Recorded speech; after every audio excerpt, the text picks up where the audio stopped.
Nabi Muhammad SAW diangkat menjadi Rasul. Sejak Nabi Muhammad SAW mendapat sebutan Al-Amin dari bangsanya, sejak itu pula lah beliau diakui oleh bangsanya sebagai pemimpin.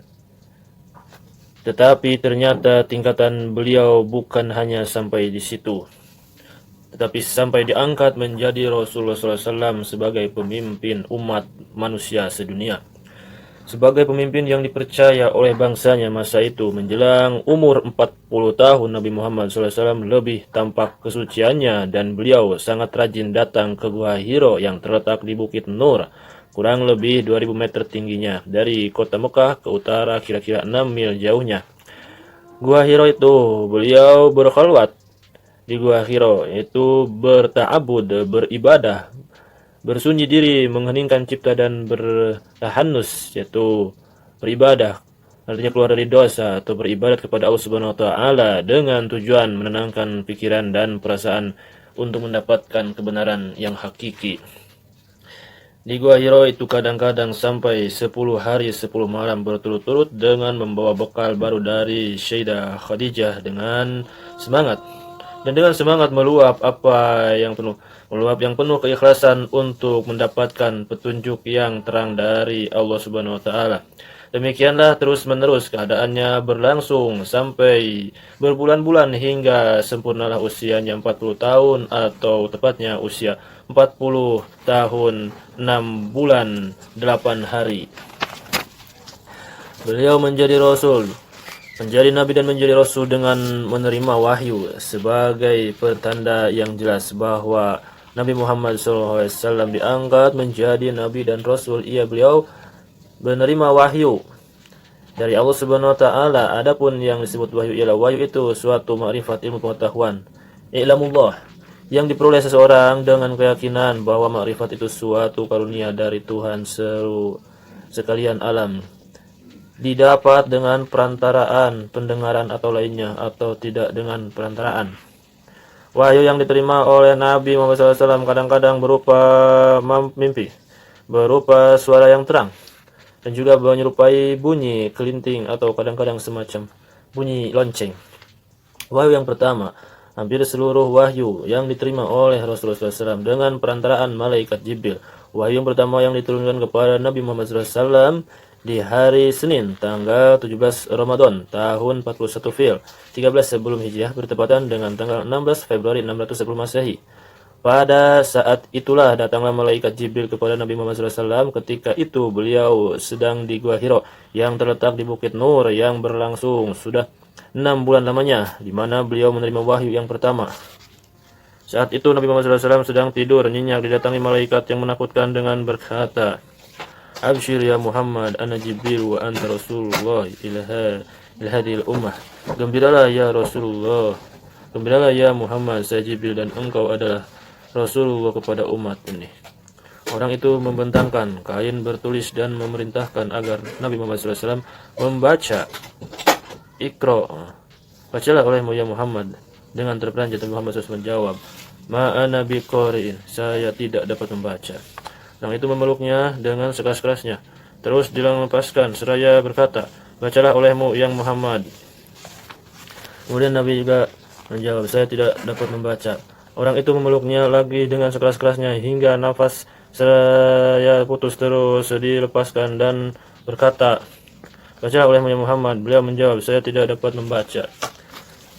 Sekali lagi Nabi Muhammad SAW dipeluknya keras-keras dan ia berkata lagi agar Nabi Muhammad SAW membaca, dan seketika itu dengan pertolongan Allah Subhanahu wa taala Nabi Muhammad dapat membaca menurut kehendak malaikat Jibril itu. Dan kemudian beliau membaca wahyu yang pertama. "Iqra bismi rabbikal ladzi khalaq." Bacalah dengan menyebut nama Tuhanmu yang menciptakan. Khalaqal insana min 'alaq. Dia telah menciptakan manusia dari segumpal darah. Iqra wa rabbukal akram. Bacalah dan Tuhanmu lah yang paling pemurah. Alladzi 'allama bil qalam, yang mengajar manusia dengan perantaraan kalam. 'Allamal insana ma lam ya'lam. Dia mengajarkan kepada manusia apa yang tidak diketahuinya. Dengan pertolongan Allah Subhanahu wa taala, Nabi Muhammad SAW dapat membacanya, tetapi karena kedatangan malaikat Jibril yang menyampaikan wahyu itu dengan suara yang keras dan menakutkan, maka Nabi Muhammad SAW terbangun dari tidurnya dan ketakutan serta gemetar badannya. Kemudian beliau pulang dalam keadaan badan yang sudah payah dan penuh rasa kekhawatiran serta menggigil badannya. Badan beliau keadaan menggigil. Dalam keadaan yang demikian itulah, maka sampai di ambang pintunya terjatuh, tidak berdaya seraya dibimbing oleh Sayyidah Khadijah, istrinya yang disayangi itu. Kemudian dan dibaringkannya di atas tempat tidurnya. Waraqah bin Nawfal sebagaimana diketahui bahwa ketika Nabi Muhammad SAW menerima wahyu yang pertama, terasa amat letih, gemetar, dan merasa khawatir. Setelah sampai di rumah, berkatalah kepada Sayyidah Khadijah, selimutilah aku. Pada saat itu Sayyidah Khadijah dengan penuh kasih mendorong agar Nabi Muhammad SAW menceritakan apa yang dialaminya di Gua Hiro. Setelah diselimuti, beliau bercerita peristiwa yang dialami di Gua Hiro kepada Sayyidah Khadijah pada waktu Nabi Muhammad SAW. Dengan bercerita kepada Sayyidah Khadijah, bertanya, tidakkah engkau bertanya kepadanya siapakah engkau dan siapakah yang datang bersama engkau dan apakah maksudmu kepada aku? Kemudian Nabi Muhammad SAW menjawab dengan sabdanya, aku telah mendengar ia berkata, saya Jibril, saya datang akan menyampaikan kepada engkau risalah Tuhanmu. Kemudian Nabi dihiburnya dan diyakinkan bahwa yang diterimanya itu adalah wahyu dari Tuhan Allah Subhanahu wa taala, bukan suatu bisikan setan. Pada keesokan hari Nabi diajak Khadijah menemui Waraqah bin Nawfal, seorang ahli kitab. Di sana Khadijah meminta keterangan tentang kejadian yang dialami oleh Nabi Muhammad SAW di Gua Hiro. Kemudian Waraqah menjawab, demi Tuhan, hai Khadijah, sesungguhnya yang datang itu adalah Jibril yang pernah datang kepada Nabi Musa alaihissalam. Dan sesungguhnya dia, Nabi Muhammad SAW, adalah nabinya umat ini. Dan mudah-mudahan aku dapat kembali menjadi muda dan kuat. Mudah-mudahan aku masih hidup kelak bila mana kaummu mengusir engkau. Kemudian Nabi Muhammad SAW berdua pulang dengan membawa keterangan yang jelas dan meyakinkan dirinya bahwa yang dialami di Gua Hiro itu adalah benar-benar menerima wahyu dari Allah Subhanahu wa taala.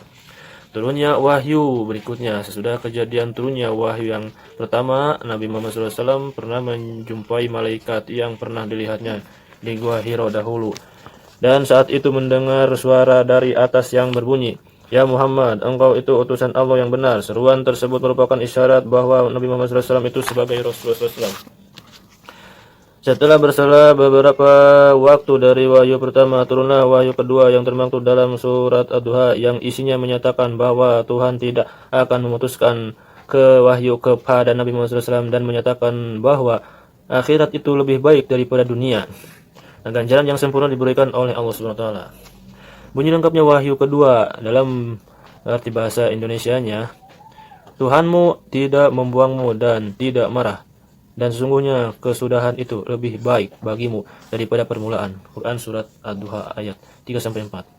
Dengan turunnya itulah hilanglah rasa kekhawatiran dan keraguan Nabi Muhammad SAW. Sejak itu beliau penuh harapan akan turunnya wahyu yang lebih banyak. Kecuali itu bagi orang-orang musyrik Quraisy, yang mengejek dengan mengatakan bahwa Nabi Muhammad SAW sudah putus asa dan kebingungan. Itu menjadi diam sekalipun hati mereka merasa iri hati. Kerasulan Nabi Muhammad SAW, sebelum Nabi Muhammad SAW menerima wahyu yang lain lebih dahulu sebagai pendahuluan sudah menerima wahyu surat Al-Fatihah. Kemudian menerima wahyu pertama sebagai tanda diangkat menjadi Nabiullah, dan tibalah saatnya beliau menyatakan sebagai orang yang diutus menyampaikan ajaran wahyu dari Allah Subhanahu wa taala kepada umat manusia. Dengan demikian berarti beliau diangkat menjadi Rasulullah SAW. Wahyu itu termaktub di dalam surat Al-Mudaththir ayat 1-3. Ya ayuhal mudaththir, hai orang yang berkumpul berselimut, kum fa'angtir, bangunlah lalu berilah peringatan, wa rabbaka fakabbir, dan Tuhanmu agungkanlah. Setelah menerima wahyu tersebut secara berturut-turut, Nabi Muhammad SAW menerima wahyu hingga banyak jumlahnya. Kemudian beliau mulai dakwah untuk memperbaiki akhlak manusia sebagaimana sabdanya, innama bu'itu liutammima makarimal akhlak, sesungguhnya aku diutus untuk menyempurnakan akhlak yang mulia. Dakwah itu dimulai dari keluarganya, selanjutnya kepada kaum kerabatnya, handai tauladannya, tetangganya, dan seterusnya sampai seluruh manusia semesta ini sampai akhir zaman.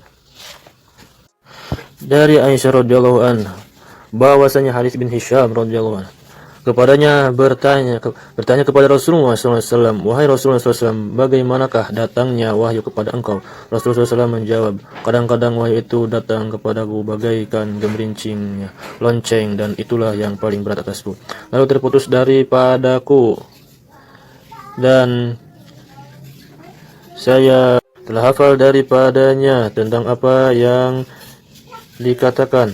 Kadang-kadang malaikat berubah rupa sebagai seorang laki-laki datang kepadaku, lalu ia berbicara kepadaku, maka saya hafal apa yang dikatakannya.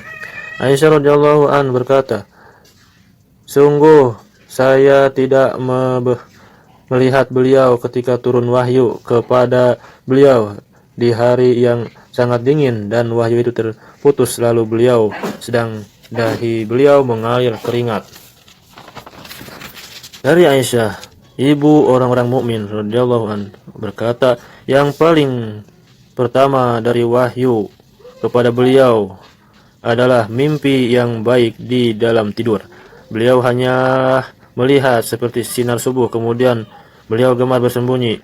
Beliau selalu bersembunyi di Gua Hiro. Beliau beribadah di sana, yakni beribadah beberapa malam sebelum rindu kepada keluarga beliau dan mengambil bekal.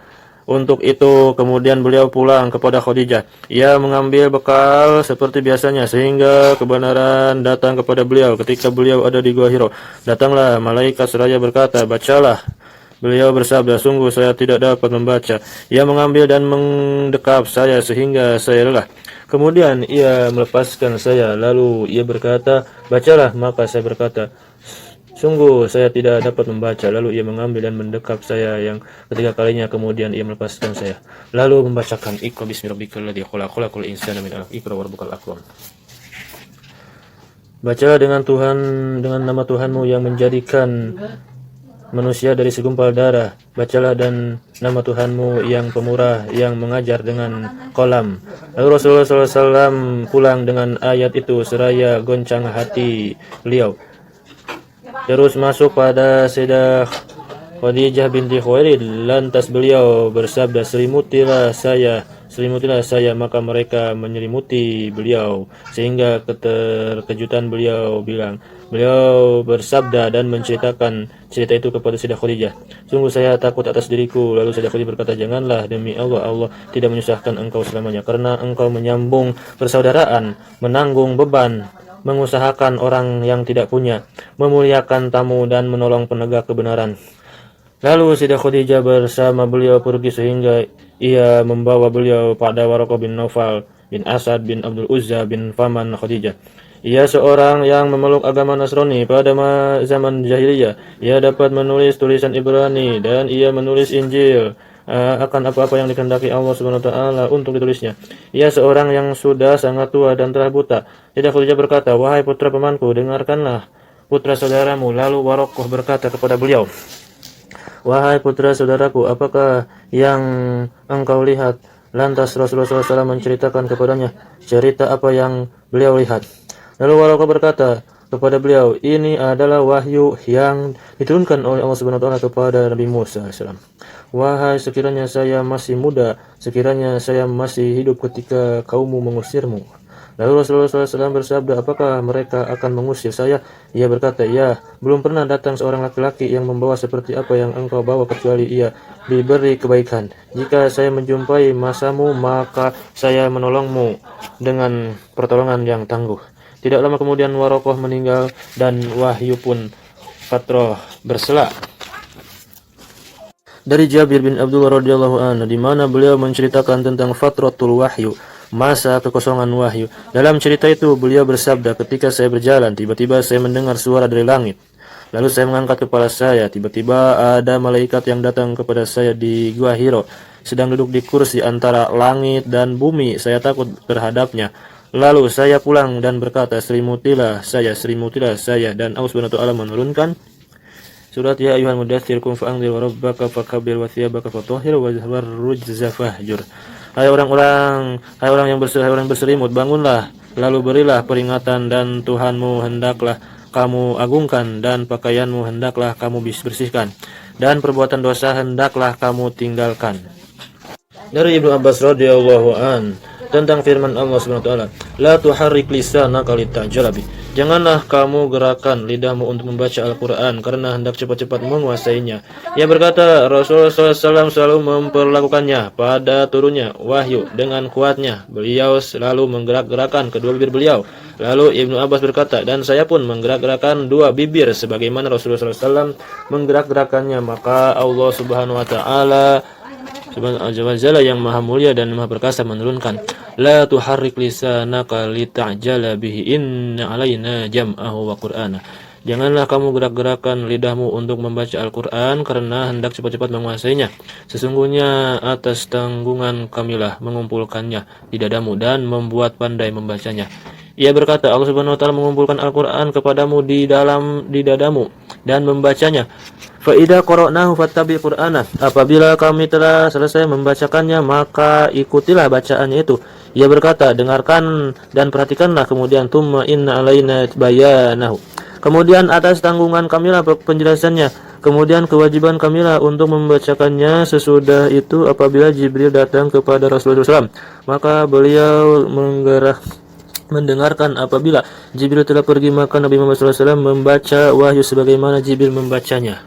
Dari Ibnu Abbas radhiyallahu anhu berkata Rasulullah SAW adalah sederma-derma manusia, dan sederma-derma beliau adalah di bulan Ramadan ketika Jibril alaihissalam menjumpai beliau. Ia menjumpai beliau pada setiap malam Ramadan. Lalu beliau mentadaruskan Al-Quran. Sungguh Rasulullah SAW adalah lebih dermawan dalam kebaikan daripada angin yang diutus.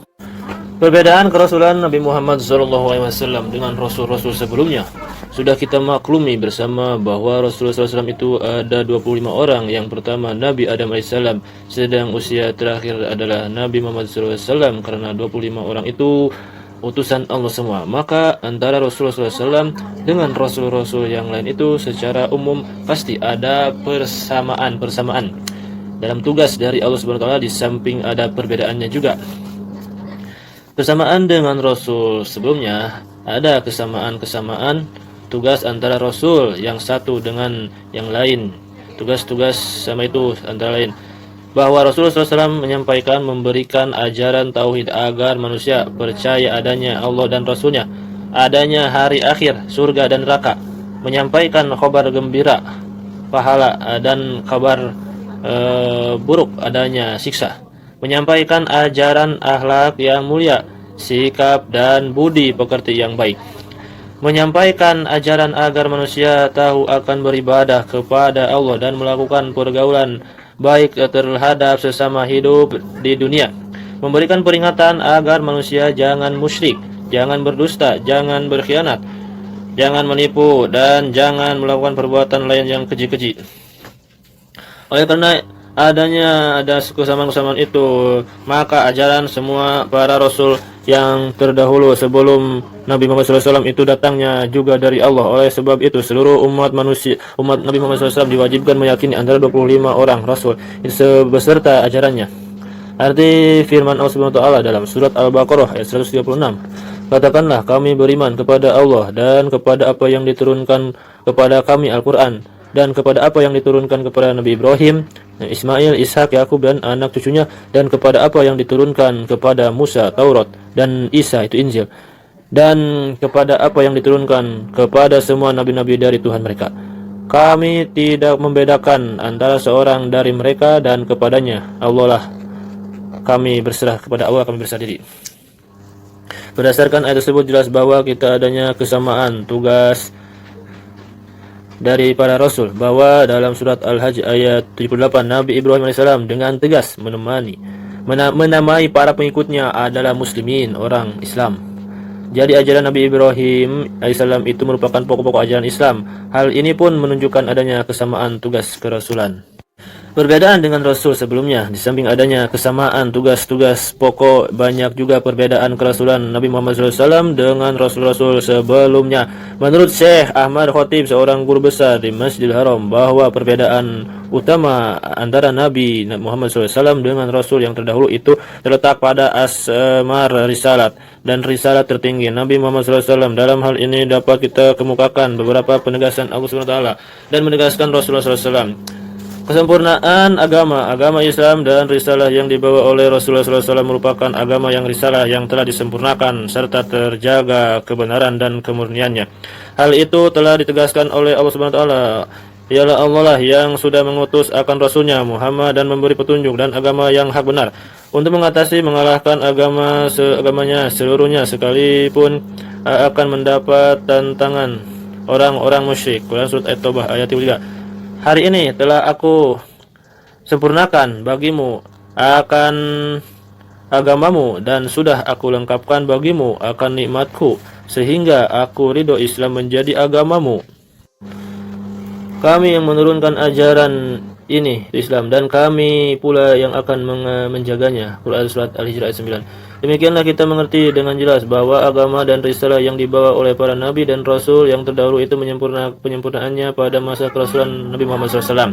Agama Islam dan risalah Al-Quran yang dalam keadaan kokoh dan sempurna itu diturunkan untuk mengatasi agama-agama yang lain di dunia ini dan pemeliharaannya tetap terjaga kesuciannya oleh Allah Subhanahu wa taala yang Maha Perkasa.